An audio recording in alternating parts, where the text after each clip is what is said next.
Hello and welcome to the MMQB NFL podcast. I'm Conor. Albert Breer's here, and I am feeling great because we had a delayed opening in New Jersey, and my hot take is school should start at this time every single day. Let the kids go in at 10 o'clock. What was the delay for? You didn't even tell me about this. Ice. Ice? Yeah, we had like an ice storm last night. Like a snow so ice storm. The roads are unsafe, I guess, then, Roads are unsafe. Yeah. So okay. I wonder if like what you got would have canceled school up here or not. I don't know. I mean, we're kind of in a more rural part of New Jersey. Right. So that know. means like people have a longer drive to school or whatever. And so yeah. Okay. But the so we got that glorious call at like 5:30 in the morning, and my wife taps me and she's like, we don't have to be up until 8:30, and you're just like, there's no better feeling that everyone in the house sleeps in. You know what sucks is in my town, so we have the kids that wind up going to 4 different schools, but they're together all the way through, so there aren't separate schools for separate parts of town or whatever. So you have a K through 2 school, you have a 3 through 5 school, a 6 through 8 school, and then the high school. And so like the K through 2 school, their school day starts at 9:15. The 3 through 5 school starts at 7:45. What? So yeah. So it sucks because like now we have our middle is in the 7:45 or the 9:15. The school starts at 9:15. Our oldest is in the one that starts at 7:45, which means like the kids aren't really out of the house. You don't get home until we drop our daughter off at preschool. We don't get home till 9:30, and then our oldest is home by like 2:15. Cheapers. Yeah, that's nuts. You know what really sucks is half days. Because like our oldest, like his half day, if they have a half day, he's out at like 10:45. It's BS. So here's my argument here. Teachers already have it hard enough, right? So let's eliminate the fluff. Start school at 10 o'clock every day, and then you go in there and you just bang it out conveyor belt style. You got your math, you got your STEM, you got your English, you got all that stuff. Wait, what's the fluff though? Like, and I'm not saying this is a bad thing. It's a great thing. But like, whatever we have at our school, whatever you have like, you take like a couple minutes. Sometimes they do like brain breaks where it's just like a fun activity to break up the morning to give the kids like, some time. You color, whatever. I got younger kids, right? But you just cut all that out and you let them sleep until 9 o'clock. And then you just hammer it out. That's my thought. And whatever. You talking about taking away recess? Yeah, but I'll do it at my house. I'll do recess with my kids. I'll chase them around in the backyard. There? We'll go throw the pigskin around. Who doesn't want to have recess with their dad? I might have to walk out right now. Like I didn't know this was an anti-recess podcast. I love recess, but I also love sleeping until 9 o'clock, but not every dad works until 1 o'clock in the morning, 2 o'clock in the morning on Sunday. I get it. My life is a little bit different than everybody else's, but we're going to tweak. We're going to get to all the games here in a second, but off the top, Albert, there's stuff going on. Okay. And as we hit Christmas, first off, and I give you credit. I was a little bit more skeptical of the Belichick to Carolina thing. I thought it could happen, but I felt it was more of a, how do I put it? I felt like it was more of a, I'm going to put this out there until I get the feedback loop and from the NFL for a final time before I make my decision. And I know there's people out there who still think he's not going to coach at North Carolina. I think they're nuts. I think he's in this at this point. Yeah. But you and I were talking very early on in the process, and I was like, I texted you something like, hey, Albert, I think this thing's might actually be real. And you were like, oh, it's real. It's real. It's happening. So how did we get to the point where Bill Belichick is the head coach at North Carolina? I think it's crazy. Like, I think you kind of have to go down the line with it, right? Like, and I think it's sort of something that crystallized over the course of the year. I think, number one, he was stunned by the lack of interest last year. Like, I think he thought, all right, like I'm getting fired by New England. There are 6 jobs open. Not maybe I'm going to have my pick of them, but I'm going to have some options. And he didn't. And I think the way the Atlanta thing went down, where I think you'd argue the front office bureaucracy in Atlanta got him, only confirmed some of his worldview about the way some of these teams are run. And then, he gets 11 months of the 30,000-foot view of the entire league.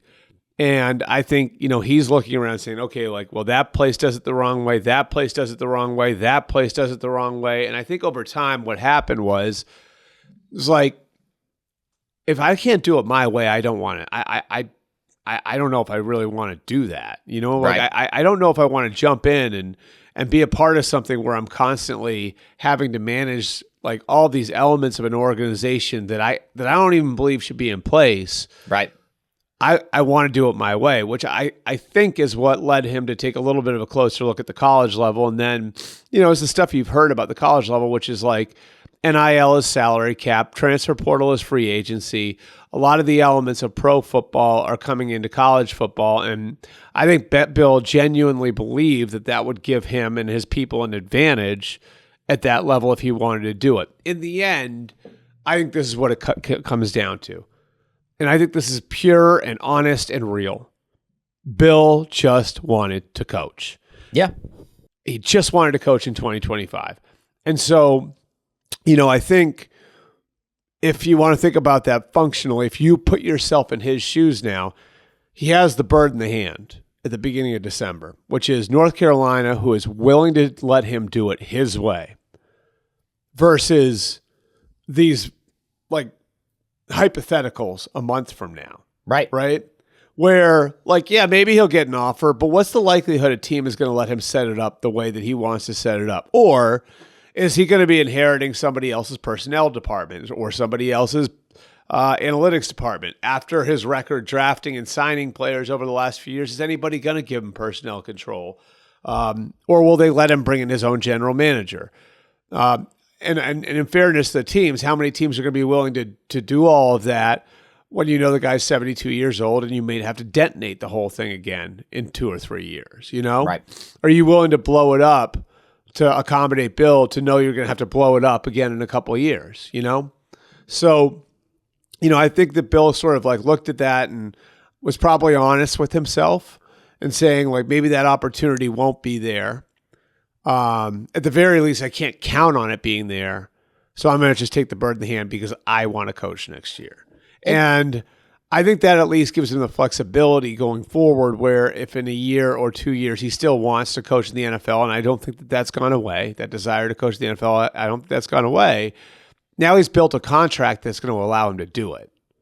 Because that buyout, that's not a small thing. Asking a college program for that to me, the fact that his buyout drops to $1 million, in 6 months, I think says what you need to know about whether or not Bill's given up on coaching in the NFL again.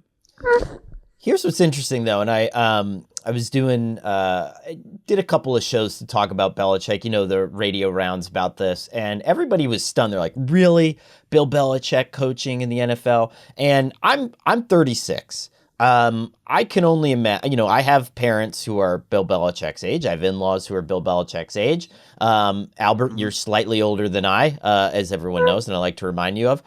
The older that you get, let me just, think about it this way. If someone came to me and they were like, okay, you can't work where you're working anymore. You have to, but we're going to pay you a ton of money to run a community newspaper, and we're going to give you a 5-year contract to do it, and you can just hire all of your best friends. Right. And you guys will be there, and you can just do it exactly the way you want it for 5 years. As a 72-year-old, that's incredibly appealing. Yeah. You just don't, it doesn't matter, okay, the NFL wins record is what it is. I mean, that's a thing, but no one's ever going to take your 6 Lombardi trophies away. Your 2 as an assistant. And what you're getting at the golden years of your life is you're getting to hang out with your best friends and just do whatever the hell you want, Right. And that's, why aren't we realizing the fact that there's value in that, Yeah, I had a friend of Bill say to me too, who, this guy's the son of a coach, and obviously Bill's the son of a coach, and, this guy said to me, he goes, He goes, he's like, I don't know that people who didn't have the experience that we have understand when we say it's all we've ever known. Like being at a football practice in the fall is all we've ever known. Yeah. And so, like, I mean, for Bill, this goes back like beyond like just his professional career and the 49 seasons as an NFL coach. It goes to like being like 5 years old on some practice field in Chapel Hill or Annapolis or Nashville. And like it's legitimately like all he's ever known. Like this was the first fall where he wasn't doing that or wasn't a part of something like that in his life. Right. So, I think with the clock ticking and wanting to get back to doing that and knowing you don't have forever to do it anymore, I can 100% understand why you would just take the opportunity to do it. And like you said, like it's appealing, like to me, that's the thing is like, it's appealing being able to do that, knowing like, I'm going to be able to do this my way. I'm going to be able to do it without like a ton of interference. I'm going to do it with the support of the administration. I'm not going to have people breathing down my neck. I'm not going to have somebody backstabbing me, trying to take my job. I'd rather do that than like sign up for some NFL job where, the rules of engagement could change on me in like 5 months. And we've seen that happen, right? Yeah. Like how quickly that can happen. Yeah.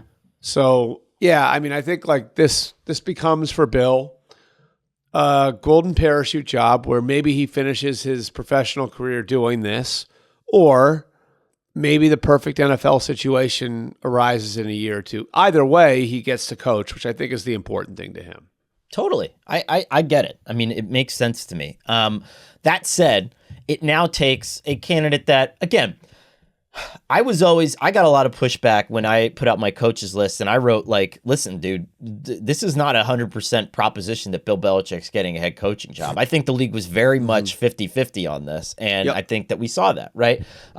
Bill had identified some jobs. I don't think he got the feedback that he wanted in that regard. And now he's coaching at North Carolina. But it does take a candidate of name out of the mix. And so what I want to do here is I want to go through some of the jobs that we think might start to open here. And I'm going to ask you to give me kind of like a percentage chance here. And we'll talk about some of the, just very briefly, some of the hot button teams here. I'll just preempt it with this, Albert. I think we are closer than ever after Sunday, and we'll get to the Saints game, of Darren Rizzi getting a full-time head coaching job. I agree that they should take a really hard look at it. I mean, that team plays its ass off for him. They do. And he had a lot of levers to pull in that game against the Commanders on Sunday, and he pulled all the right levers. He switched quarterbacks at halftime. He sat with Jake Haener after he benched him, made sure that he was okay. Like he's hitting all the right notes, and he criticizes officiating at the podium, which is my favorite thing because let's go. You got to be honest with everybody. And here's the thing. You can keep Clint Kubiak, who I think has done a really good job, okay? Mm-hmm. You're not going to do better than Rizzi and Kubiak on the open market with that Saints job. I'm just saying that. Like, I don't think you're going to get candidate 7 in this pool. But anyway, let's get to the exercise here. So I'm at tankathon.com/NFL. We're looking at the 2025 NFL draft order. Losers of 9 straight, the New York Giants. Handicap this one for me. I still think it's less than 50% that Dave Hall gets fired. I agree. It's just like it'd be hard for them. So if they lose out, right? And I'm going to pull up their schedule. If they lose out, I think that'd be 12 in a row to finish the season. Mm-hmm. Which that's a tough one to come back from. They have the Falcons Sunday, the Colts after that, and the Eagles. So if the Eagles are playing for home field at the end, I think like everybody else, I don't see much of a chance they win that game. I think like they would have to split that Falcons Colts turn for me to feel better about this one. You know, I don't think John Mara has any intention of turning things upside down this offseason. I think he wants to stay the course with the group that he's got. But like the empty seats, the plane flying over the stadium, all that stuff, it shouldn't affect things, but it can. Can we talk? I know I ranted on this last week, but can we talk about how stupid the plane is? Like, how stupid is the plane? Do you have that much expendable income that? How much that? I was actually wondering about like that yesterday. How much that costs? Also, like, can I just say, can New Jersey get control of its goddamn airspace? Like, this guy's allowed to fly a private plane low over MetLife Stadium. Which is like right next to like Newark International Airport. Right next to the airport. We have 31 drones over our heads every night that no one seems to be aware of. Like, what's going on in New Jersey airspace that we think that and now we're green lighting the flight of private planes over the stadium? Like, have we learned nothing? Anyway. It's not as expensive as I thought, by the way. How much? A personal banner towing message can cost between $950 and $1,500, depending on the location. I would have thought it would have been more than that. This typically includes a 30 or 40 character banner, 5 passes over to the desired location, and text message updates. Can you imagine having that much money? Skywriting is more expensive, by the way, which that would be dramatic if they did a skywriting. Yeah. Well, can you imagine like having children and just being like, okay, I can either give them this $2,500, bestow this on them for something that they may need later in life, their car breaks down, whatever, or I can fly a stupid banner over MetLife Stadium because I'm upset because I haven't won a Super Bowl in 14 years. 14 years. Go be a Jets fan. Who would you guess that is? Like, I would think it's like the 29-year-old Wall Street guy. No. Who doesn't have a family yet, who's pissed off. No? No. Because you know what it is? They're trying to harken back to like the 70s when they did it with Wellington. So this is a guy with history. This is an old, it's bitter. An old man then. This is a cold old. Did you ever see It's a Wonderful Life, the Christmas movie? Mm-hmm. This is like Mr. Potter. It's just like flying planes over the stadium. Anyway, I think it's a giant loser move, and I think it's and the. I'll tell you what though, the beat writers ate it up. Yeah, well, but that's the thing. Because they have nothing else to say. They have nothing else to write about. But like the tone of the plane. The tone of the banner was like, Mr. Mara, we will not stop until you okay, don't stop. This week was slightly stronger worded than last week, right? Like last week, I don't think they were. Spend $2,500 a week being an asshole. Go ahead, spend $2,500 a week being an asshole for the next month, and you'll lose $10,000. And okay, cool. Who gives a shit? Just let them go. Yeah, they only have one home game left, so. Unbelievable. Yeah. So, but I think they stay the course. Would be my guess. All right. The Raiders. I think that one opens up. Don't you? I think it's better than 50%. To me, like the operative question here is how involved Tom Brady is, and what I've been told is he's not ready to dive in with both feet yet. See, I've been told that too. I had seen reports to the contrary, which is interesting. Well, I mean, you got to look at the nuance of what Ian reported, though. Like, and Ian talked to Mark Davis, and it was an on-the-record conversation about Brady. Right. And, like, I think it was more, like, I expect him to be really involved in time, and I think we all do, but I just don't know that it's going to be right now. What I can say is that he's very into his broadcasting job, and it would be really difficult for him to participate on the ground in a coaching search when he's got the NFC Championship game to call, when he's got the Super Bowl to call. And he has been all in on his broadcasting job. I can tell you that for a fact. Like, he's put a lot of work into every single week that he's done it. So, here's the wild card, though.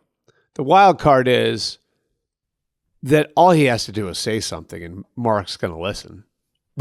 Yeah, it doesn't. You know what I mean? So I can say until I'm blue in the face that like he's not going to be like, I have a hard time seeing him sitting there in the interview room in Las Vegas. But I mean, really, like if he says Mike Vrabel, what do you think Mark Davis's response is going to be? Sure. Let's go get him.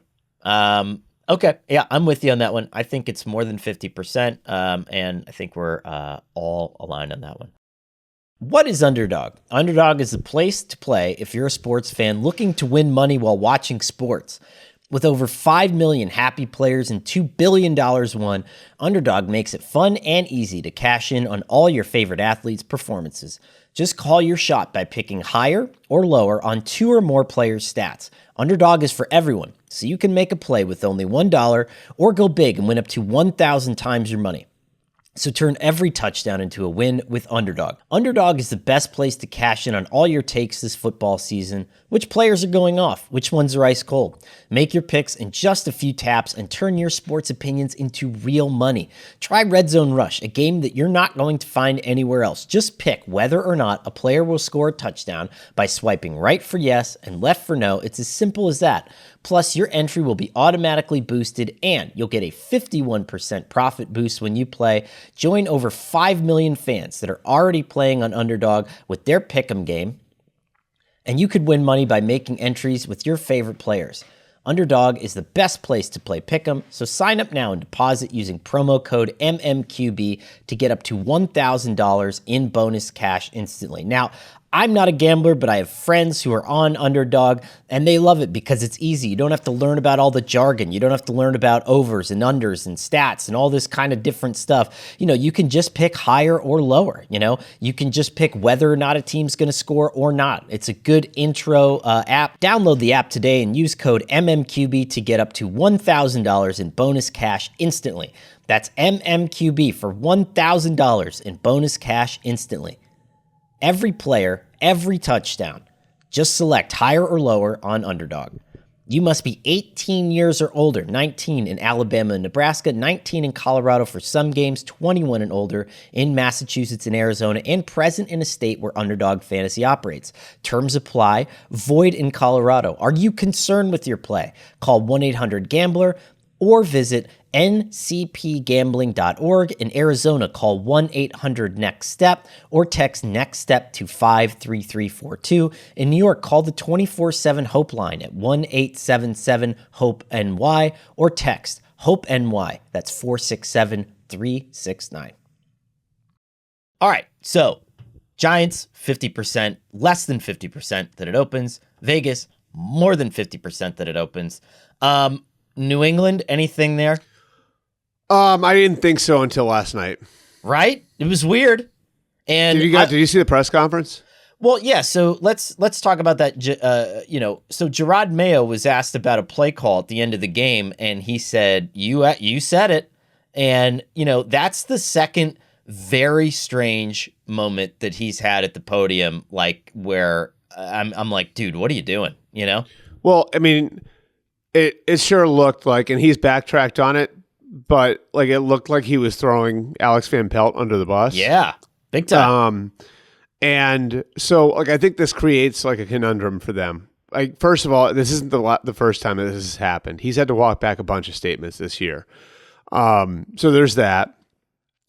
There's also, look, like obviously things aren't in a great place there right now. So if you have to make staff changes, is it now going to become really difficult to make those staff changes because A, coaches are going to look at it and say, well, why would I go there? They're all in the hot seat next year. And B, look what he just did to one of his most respected assistants. Look at what he did to a guy who's got like skins on the wall in the league and played in the league and has coached in the league forever. It's just, like I don't know, like it's just like at this point, like it sort of felt like a Joe Judge moment. It did. Right. And I don't know. And I remember that year, like the Giants had no intention of firing Joe until the press conference happened.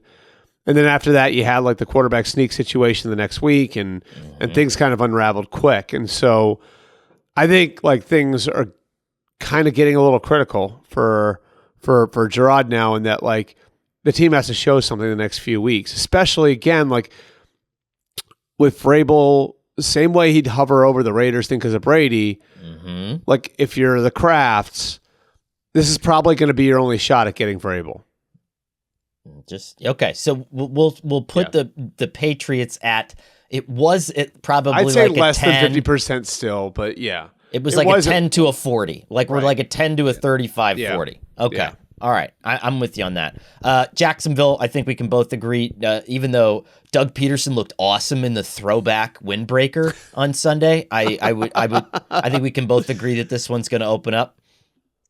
Yeah, the throwback windbreaker was solid. The whole thing was solid. Like with the visor and forget. I mean, yeah. I know he's a visor guy, but with the windbreaker, oh my god, yeah. There have been like some guys that have bailed on the visor thing too, like that. But Sean Payton kind of bailed on it. He was a big visor guy. John Gruden was a huge visor guy back in the day. He kind of bailed on it. Chip Kelly doesn't really go visor anymore. I really respect Doug's commitment to the visor. I do. But you hate to say 100% on anything, but that's close to 100%, I think. Yep. Carolina, nothing brewing there. I mean, I think Dave Canales has done a great job this year. This is starting to feel like, it's like, are they like the Cardinals last year now? Where you can start to see like the signs at the end of the year. And now the Cardinals are 500. They're a pretty good team, So I think Dave Canales deserves a lot of credit for pulling that team out of the ditch. Another big game for Jalen Coker. Cokeheads, stand up. Tennessee, 3-11. I think that Brian Callahan has done, he kind of has revisited his position at the beginning of the season, which is like, you got to get rid of this goddamn quarterback. Like, I just can't work with him. I think his press conference last night was like, he does some great things, but he just does so many wrong things that I can't, we can't win games like this. I had somebody say this to me, about a call. I think it was Jake Locker, if I remember right. I can't remember exactly who it was, but I had, a guy I've known for a long time. It was years ago, but it was the best way to put it. Where he said about the quarterback again. I think it was Jake Locker. He was like, you see everything you need to see. It just takes a lot of tape to get there. I like that one, and that kind of applies to Will Levis, right? Yeah. So I'm not ready to go over 50% on the Titans. I don't imagine this one opening. I would think Callahan gets at least another year to pick his guy. I agree with that. Yep. Cleveland, I mean, we've brought this up time and time again. Like, you have Mike Vrabel on staff. Maybe Kevin Stefan, and this is not a report. This got misconstrued as a report in all caps over the last week. But by the way, shout out Travis Hunter for going back at the aggregation accounts. Like I saw something on Twitter this morning where he was not happy with people sensationalizing him. I'm with you, Travis, 100%. Hell yeah. But I just think that, what if you're Kevin Stefanski and you're like, in ownership's like, yeah, you got to make it work with Deshaun. What if you're just like, no, like, just trade me to the, whatever. Trade me to the Bears. Yeah. I mean, I think like the answer here is like, again, look, and I've said this for a few weeks, like their plan has been to stick with Andrew Berry, with Kevin Stefanski, and then add competition to the quarterback room. I don't think anybody there is under the illusion that they can just run it back with Deshaun Watson in 2025 and be all set. So whether that, I would imagine I know that they've studied the quarterbacks in the draft, right? Like, so they'll probably have a pretty high pick. They'll consider the quarterbacks in the draft. And then I think the other piece of it could be like adding a reclamation project, like the trying to find this year's Sam Darnold or Baker Mayfield. Maybe that's Justin Fields. Somebody like that. Like, I think I still think like a lot of what the Browns do and the way they've been run is pretty good over the last 5 years. It's just that one decision has completely undermined everything, Yeah. And I think the nice thing about it, I'll give Jimmy Haslam credit for this. I do think ownership has been willing to wear that decision. Like, there's blood on our hands too, so to speak, Okay, so you're not in the camp that the Browns get spicy this offseason. I don't think so. No, I think it's status quo there. All right. But I mean, like, but from the Bears, do you make that call? Yeah, if I'm the Bears, I make that call. I think that was the team you threw out there, right? Yeah, it's like, why wouldn't you call them and just see what? Yeah, if I'm the Bears, I would 100% make that call. Like, because I think Kevin checks a lot of boxes for them. He can be the adult in the room. He can be a program leader. He's an offensive coach. Like, I do think that the Bears will be looking for a leader above just a quarterback's guy. But I mean, Kevin's one of the guys that I think can check both boxes. The Jets. Do you think Jeff Ulbrich holds on to this one? No, I don't think so. Hell no. Yeah. And would he want to? Like I don't think it's even a consideration. It's just that play. This has felt like a death march to the end of the season. You know what I mean? Like they're all walking the green mile, and I think it's like, I would say like the one thing to watch with this one is I think they are going to put stock into the idea that not everybody can handle coaching that team or being in that market.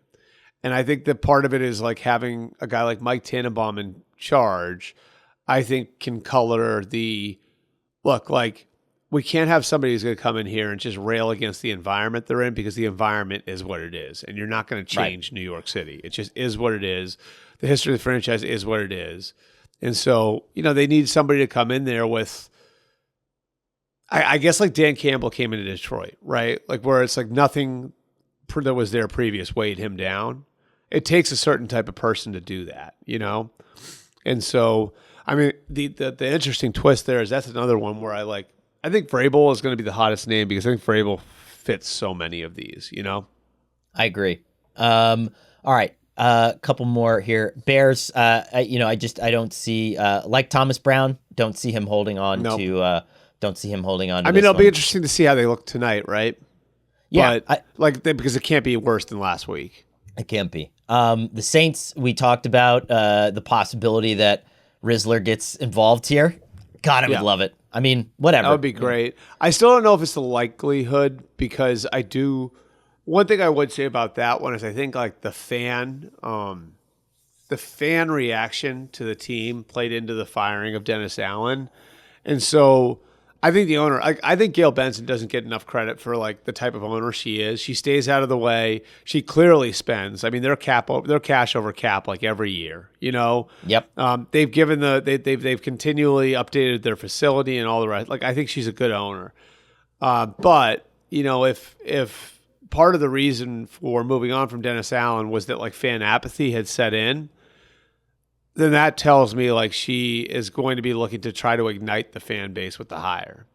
And I think Rizzy has to be good the last 3 weeks to do that, God, how does Rizzy not ignite you, He should, right. Big But Rizzy guy. But do you have to like are they looking for a win the press conference hire? That's my question. Silly. All right. Give me a thumbs up and thumbs down on the rest of these. Miami, I don't see anything there. No change. Yeah. I mean, if anything, GM, not coach, but I think the GM's fine too. Agreed. Indianapolis, I don't see anything changing there. No, I think Shane survives. Like, could Ballard be in a little bit of hot water? It's an open question, but I think he probably makes it too. Agreed.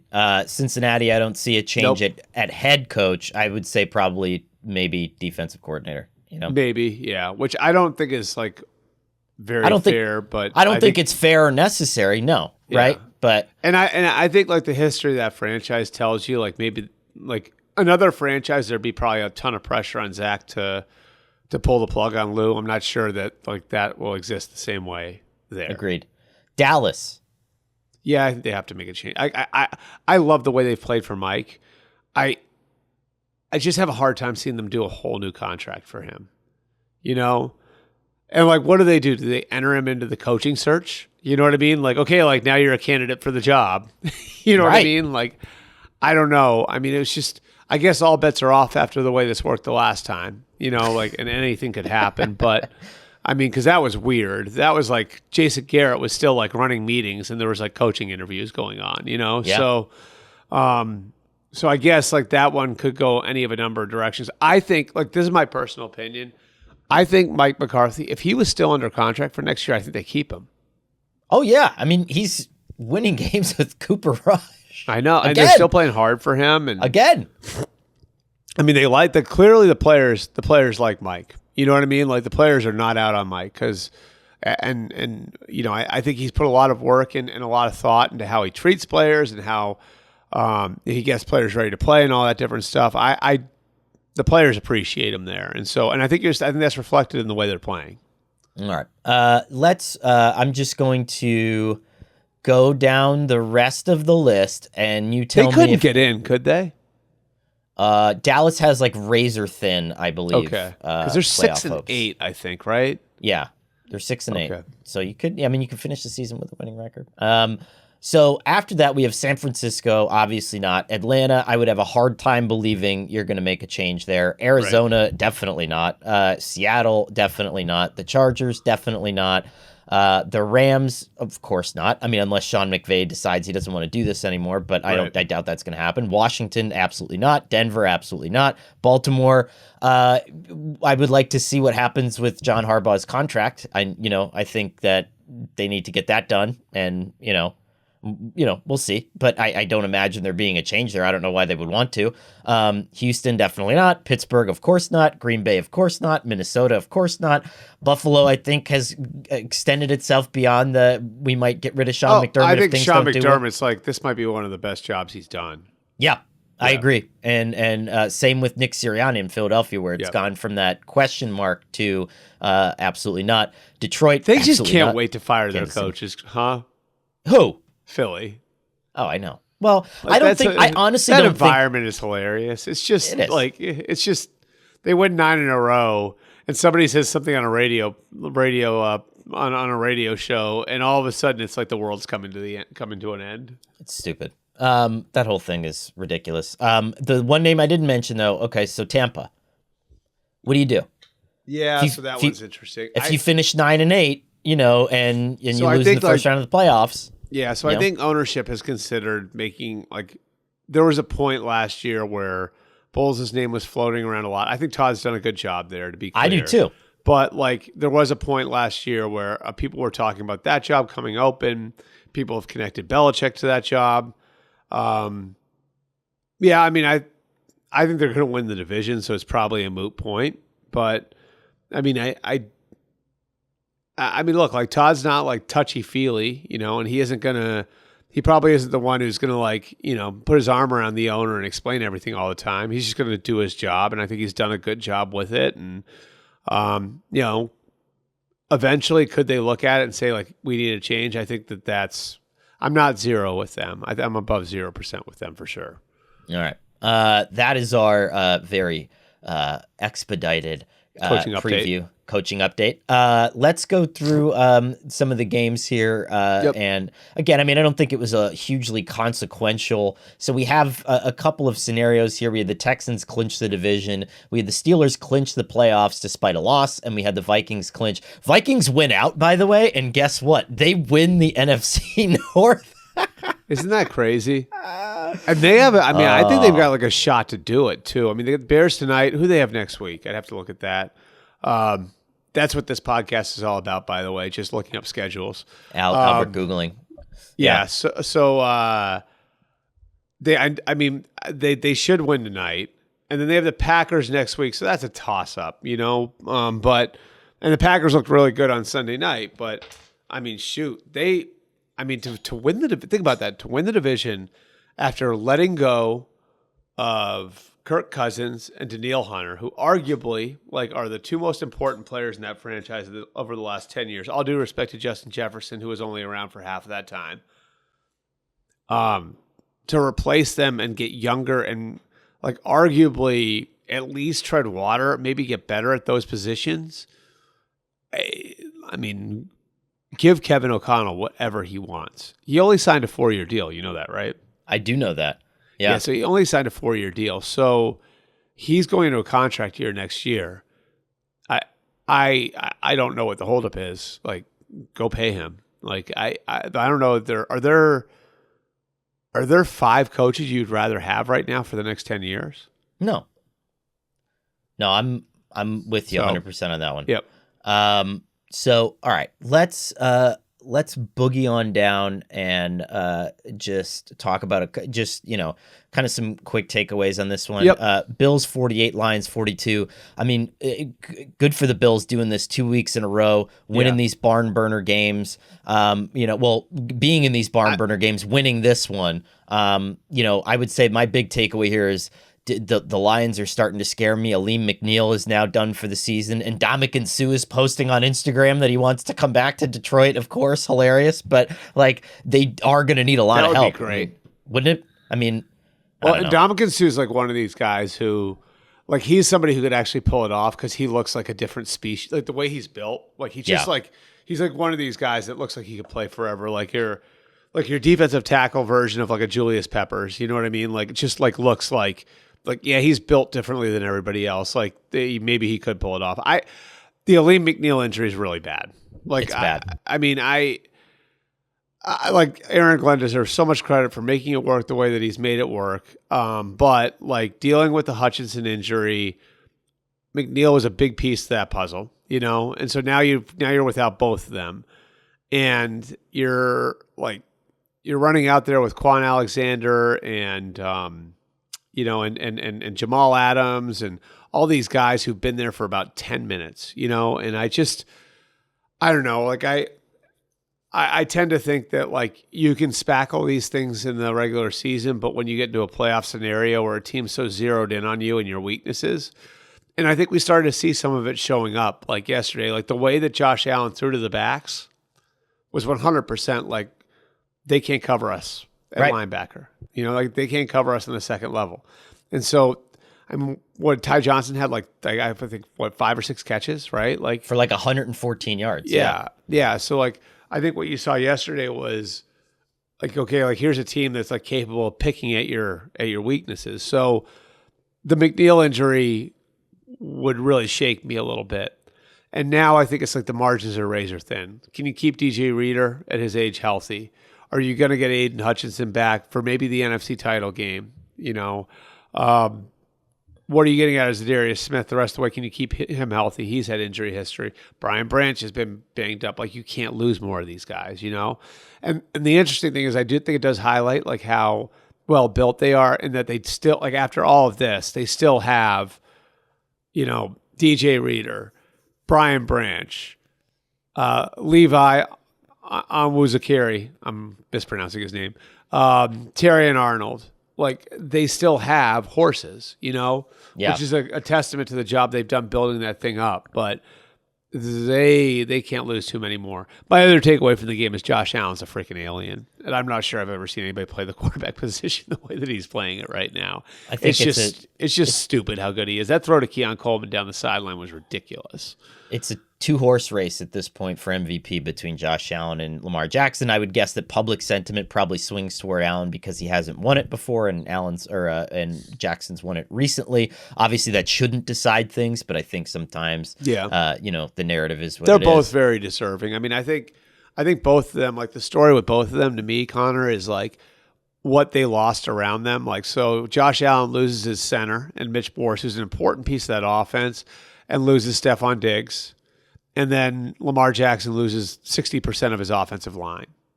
I think both those guys have shown like that's what you pay $50 or $60 million to, right? Like you pay the player who can make up for that sort of attrition, So both those guys are deserving.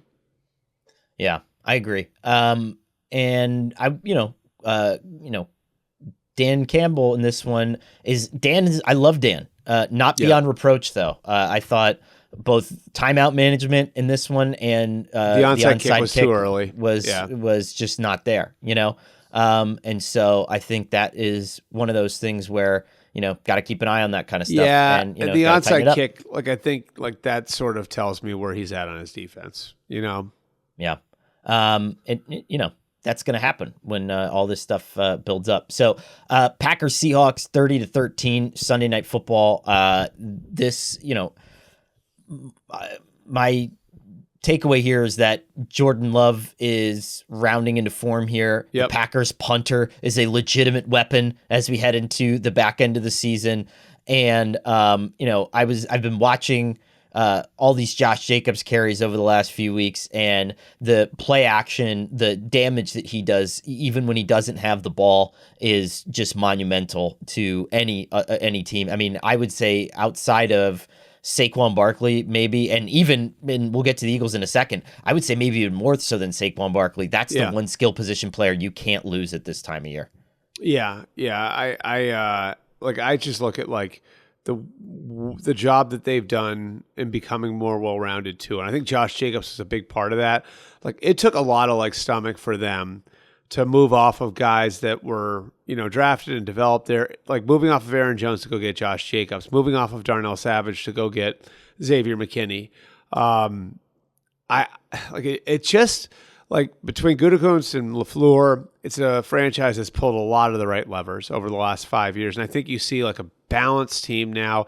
It was so impressive the way they marched right down the field. They have that group of receivers that's grown up, that's deep, that's grown up with Jordan Love. And then the defense, like bringing in Jeff Hafley and getting like Rashawn Gary in a scheme that like fits him better. It's just like they're going to be dangerous when the playoffs come around, because Jordan Love probably will wind up looking the same way over the next couple of weeks. I get the feeling he's going to wind up looking like he did at the end of last year. Yep. All right. Let's see here. So we have the Buccaneers 40, Chargers 17. Woof. This was a little surprising. This is a kind of a statement from the Bucs. I thought this was Liam Cohen's masterpiece. That Chargers secondary is young, but it's pretty good. And you get Mike Evans back, and you use Cade Otton in a way that just, moves all these guys around, clears out all this space, and leads to some massive throws downfield for Baker Mayfield. Bucky Irving with 117 yards. Like, this offense is humming. Liam Cohen's peaking at the right time, and you have a 40-17 win. The Chargers have to be careful now. Again, listen, this team is better than they were last year. They've improved. I think we are expecting a little too much from the Chargers at this point. The fact that they're starting to struggle against some of the better teams on their schedule is a reflection of how bad this roster was, and not Jim Harbaugh. I think they were clearly going through a little bit of a reset and offloading guys like Mike Williams and and Keenan Allen and obviously they do the work to restructure Bosa and Mack, and so clearly it's like a roster that's in transition. And so like now I think we get the real test on Thursday for them, where they got to turn around and play the Broncos at home, and it's a Broncos team that's playing really well. So I think that Broncos game is like really intriguing, because I think, there's a good chance both of them make it the playoffs if you look at the standings, but I think like we're going to get a good look at the reality of the situation for both those teams on Thursday. I agree.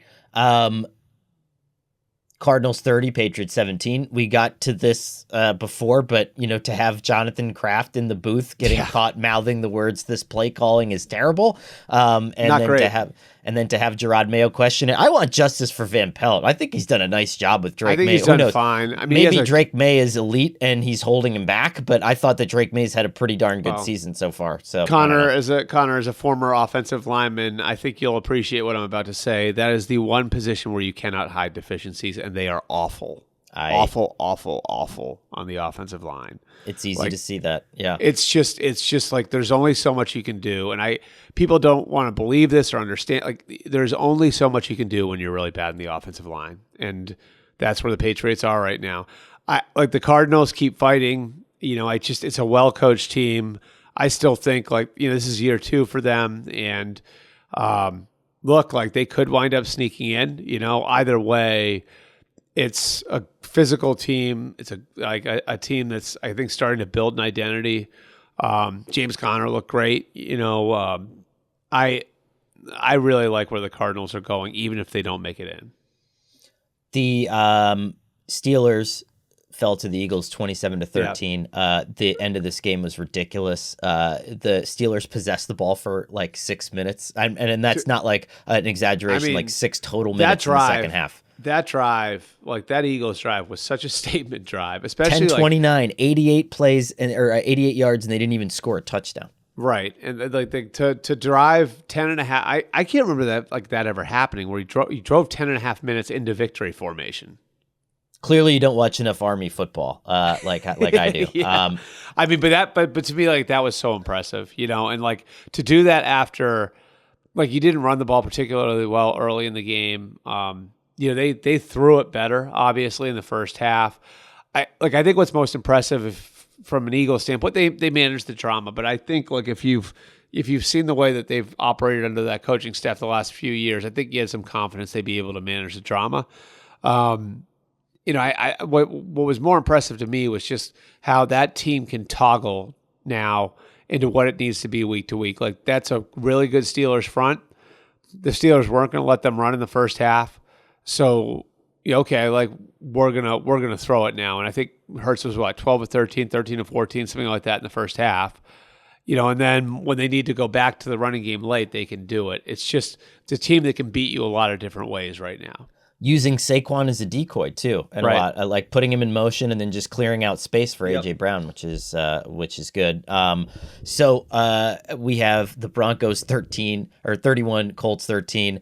I mean, the Colts were ahead for a lot of this game. You have Jonathan Taylor. Bad Bo Nix game too. Bad Bo Nix game. Jonathan Taylor, though, drops a ball before he reaches the goal line. This happened twice. This weekend, by the way. I think everyone's just a little tired. But so that happened twice this week. And then you just have an absolutely ridiculous throwback play that gets picked off for a pick six for Denver. And I'll say this. I enjoyed. That was a great play by Nick Bonito, though. Like, it was a great play by Nick Bonito. But if you're Adonai Mitchell, you gotta see it. You can't shuffle the ball. No, I don't have a problem with him not seeing it because you run the play as designed. But the timing, you're seeing the timing. But he was like hitching it. He was spinning the ball to find the laces. Like it was like, it was like, you got to get rid of that ball. The risk of having a non-quarterback make that. I mean, that's a long throw. Like, you got to get rid of that ball. People don't like. I don't know that people give credit to how hard a throw like that is, like, because they don't, because you don't see it going 30 or 40 yards downfield. That is a long throw that he had to make. That was probably 40 yards in the air, right? 30 or 40 yards in the air. Yeah, man. Texans 20, Dolphins 12. Tua Tagovailoa struggled big time when he wasn't throwing 5 yards down the field. Probably shouldn't have been throwing at Derek Stingley either. That seemed like a bad idea. Yeah, I mean, a lot of teams have just kind of been leaving Stingley alone. Tua went there. He threw 3 picks, absolutely gutted my fantasy team in a big spot in the playoffs, and now you're out. We need Bijan Robinson and Sam Darnold to combine for less than 18 points tonight. So I have a hard time believing that the Bears and Raiders defenses are going to bail me out, but I've seen stranger things happen. And Tua tends to struggle. There's not a lot open in the intermediate when you can't get the running game going. Achane only had 41 yards on 12 carries. Raheem Mostert 6 carries for 8 yards. This is not what you want. I need 40 points tonight from Justin Jefferson and Brock Bowers. You're good. I don't know. Oh, you're one of those guys that's like, oh man, I don't think I'm going to be able to do it. Yeah, you have like two of the best players in. I have Lamar Jackson football too, who went nuts, and like the rest of my team, what the hell? Yeah, I mean, although part of the problem was, and this is on me, I forgot to change my lineup and left Blake Corum because I was in a tough injury situation last week that didn't help. So he played on Thursday. I forgot to split them out. Yeah, that's ugly. Anyway, Jets 32, Jags 25. Devontae Adams. This was entertaining. It was a fun game. Yeah. Devontae Adams had 9 catches for 198 yards and 2 touchdowns, all in the second half. And I love seeing Jets fans now coming back to life a little bit and being like, if we could get this every week next year. And they're so delusional, and just don't get yourself sucked into that wormhole. But the best part of this game, Albert, I think you and I are in agreement on, was Spicy Mac Jones just like celebrating like a ham sandwich after every positive yardage gain. And then to run to the sideline like you're going out of bounds and Javon Kinlaw's about to hit you, and then just standing there in bounds and not stepping out of bounds, like the onions on this guy. I need Mac as a regular NFL starter again. He is full Grayson Allen. He is just like the anti-hero. And Grayson Allen is the right comp. Grayson Allen is the perfect comp. And I think he's like, I think he went to the same high school as him or something like that. Isn't that right? I mean, it would seem like you would there's all some grow connection up in between the two there. because I have heard that comp before, personality wise. Yeah, and I believe if they didn't go to the same high school, they went to rival high schools. It's something like that. Cowboys 30, Panthers 14. This was like the first win time. One for Mike. Win one for Mike. This is the first time in like 2 years that the Panthers were favored to win a game. And I mean, listen. Here's my question, and probably is the indictment on Mike McCarthy, right? Rico Dowdle, like we were all over this team for not properly layering the running back position and bringing in, Jared Jones. Why didn't you go get Derrick Henry? Rico Dowdle averages 6 yards a carry, 25 carries for 149 yards. Like, and I would argue too, like, some of these other guys like Kevontae Turpin, have been awesome down the stretch here for Dallas. Not so much Turpin in this game, but where was that earlier in the season? Right. Did we not realize that we had these guys, or was there not space for them? Did they not practice well? I don't know what it is, but it might just be a little too late for Big Mac there. Yeah, I'd agree with that. Like there's a lot of good things going. I mean, Parsons is playing great. You know what I mean? Like CeeDee Lamb had another big game. It's an attractive job, I think, for whoever the next coach is, but they're putting up quite a fight. Like, I think they're showing the Joneses what they think of Mike, for whatever it's worth. And they've done a nice job. I mean, look, like you can say like that they should have played those guys earlier, but those are like low round draft picks, scrap heap pickups that they're developing into real players. You know what I mean? So they get points for that too. The Ravens just obliterated the Giants 35-14. Lamar Jackson had 5 touchdowns and 4 incompletions. There's not much to say about this one. I mean, Baltimore is clearly better than the Giants. The Giants were down to Tim Boyle in this game. We didn't even get the complete Tommy DeVito experience. Yeah, so. I mean, like if I like Tim Boyle, who is bounced around everywhere and somehow now is actually the quarterback for the Giants. Like that, I don't think that's how they plan their season out. I would say like the Ravens now have a very interesting stretch where they can kind of seize the AFC North back. And I'm fascinated by Saturday's game between the Ravens and Steelers. Do we see more Justin Fields after the Steelers offense kind of got stuck in the mud again on Sunday?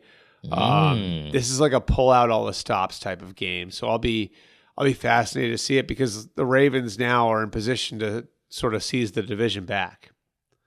Commanders 20, Saints 19 in the ultimate barn burner. The clock operator was an absolute disaster in this game. There were 2 high-profile clock errors in this one. The Commanders were allowed to kick a field goal after time expired at the end of the third quarter, and the clock was at 0 for 6 full seconds before the ball was snapped and the kick was missed. And then the officials were like, oh yeah, the quarter was over. So the Commanders got to retake the field goal at the beginning of the fourth quarter. Darren Rizzi's flipping out. I don't blame him. He's like, I coach special teams. You just gave him a free crack at it. And now he's going to get another shot at it. He's like, we don't get to do this. You don't get warm-up shots. And so I agree with him. But then at the end of the game, the Saints, the clock literally froze at 9 seconds for 4 seconds. And I know a lot of people who probably lost some money on FanDuel on that one. We're probably upset and now think that the NFL is a conspiracy when sometimes clock operators, guys, a little home cooking and everyone's just asleep at the wheel a little bit. Yeah. So I don't know. Sometimes you're hiding out in that 1 o'clock slot and maybe you think that things will slip by. That's it. But not here. Not on this podcast. My favorite quote from a Pool Report official ever, Luke Johnson was asking the official, like, what the hell happened there? And he's just like, yeah, guy just missed it. And, Luke, being the good journalist that he was, followed up and was just like, how? Yeah. And the quote from the Pool Report was just, that's all I got for you, Luke. That's all I got for you. Oh, that's great. Sorry, dude. That's it. Have you lost any confidence in the Commanders? No. I mean, I think the Saints are just a total berserker. Like, you don't know what, you talk about a team like, they hit a cross-field throwback in this game to Alvin Kamara that was absolutely ridiculous. Like, the Saints, you just have legitimately no idea what they're going to be. And they had 8 sacks in this game. Chase Young went off and, is trying to get that big contract. I just think it's one of those deals where, you can't see what's coming when you play New Orleans every week. It's just like stepping on a landmine. And so I think that's one of those teams that is what it is. Jaden Daniels had another spectacular deep touchdown in this game. I thought they were doing a better job getting the ball. I will say it seems like Jaden's done a good job of like fighting through that lull he had. Where his ribs which was inevitable, limiting him. Yeah, like it seems like he's fought through the rookie wall now. Bengals 37, Titans 27 in a game, I think, Albert, if I'm not mistaken, 10 combined turnovers and like 200 some combined penalty yards. And then we had our second guy who dropped a ball before crossing the goal line on Sunday. This game was just hideous. Yeah, and it's like still, you can see Joe Burrow's frustration. I still think he's playing at a tremendously high level. And Jamar Chase is otherworldly right now. And T. Higgins, you can see how good he is. And it's a shame that like the defense is where it is. Because this is a team that, like, if they were playing defense like they were like 2 years ago, I think this might be the best team in football. Yeah. And unfortunately, some of those guys, and I know that's real, that's a kind of like, that's real revisionist stuff, but like, it's guys like, Von Bell being older. It's guys like Sam Hubbard being older. It's, it's like letting Jesse Bates go. It's not hitting on picks at corner. Like, your DJ Turners, your, who like before he got hurt wasn't like playing great. Cam Taylor-Britt, who's just, okay. Like there's a lot of like things you can kind of look at and say like this and this and this and this. And, it's going to be a fascinating offseason for the Bengals, given how Burrow's played, given the situation with the receivers with their contracts. Like there's a lot of big decisions to make there. And how are you going to rebuild the defense? Right. A lot of challenges moving forward. Not nearly as challenging as finding the Titans a quarterback, I would assume. Chiefs 21, Browns 7. We're all waiting now on the fake Patrick Mahomes ankle injury to see how that plays out in the. Wow, fake. Just kidding. Patrick Mahomes hurt his ankle. We saw Carson Wentz in this one, I think this is the Christmas thing swinging back around on the league now. Because now you've got Patrick Mahomes having to make Patrick Mahomes, the Chiefs, having to make a decision here. Like, we're playing consecutive short weeks, and we have a 2-game lead in the AFC. If I'm the Chiefs, if this is like a mild high ankle sprain that he could play through, I would say let's sit him on Saturday and play him on Wednesday. It's more of a Christmas gift to me to get a full Carson Wentz start on Christmas. Well, I would like that better. In my scenario, the Carson Wentz start would actually come on the weekend before Christmas, so it'd be like a pre-Christmas gift. Who are the opponents? They play the Texans on Saturday and the Steelers on Christmas. Oh, start Carson Wentz against the Steelers. Don't let Patrick Mahomes on a hobbled ankle get strip sacked by TJ Watt. I mean, no offense to Carson, but that's what you're a backup quarterback. That's what you're supposed to do. Yeah. Oh. Bodyguard, take the hits. If Patrick Mahomes faked the ankle injury so he didn't have to play on Christmas. Just kidding. Patrick Mahomes isn't faking an ankle injury. Patrick Mahomes never faked an ankle injury. Shut up, Eagles fans. You guys are. Oh, is that where that comes from? Oh yeah, that goes. Okay. This is the one conspiracy, and we'll hang it up on this. This is the one conspiracy that not enough people talk about because Eagles fans, it eats them alive. That Mahomes overplayed the ankle injury all week, and then really hammed it up as he got hurt going into the halftime of that game, remember? And then he comes out of halftime looking like, Alex Smith in the 2002 Utah Utes, I remember being in the locker room after that game. I actually dug up some of that stuff this morning because it was, same injury. And I had some pretty detailed stuff on the things they were doing. It would have been a pretty elaborate ruse to make up some of the stuff they were making up. It was pretty intensive, the stories that I got on the way that they were handling all of that, and the way that they did handle all of that, and the way that Mahomes played through all of that. I'll leave it at that. I just like it better when it's, the idea that they when conspiracy theories just floating around out there. I'm just, it's important to address all topics as we do on this show. But thank you guys for hanging with us on this snowy, at least where I am, Monday morning. We have a doubleheader Monday Night Football. I don't know why they do this. And I guess it protects us from having to watch the Raiders on Sunday. And Gilberto and Matt on Thursday. Come back, and we'll see you next week.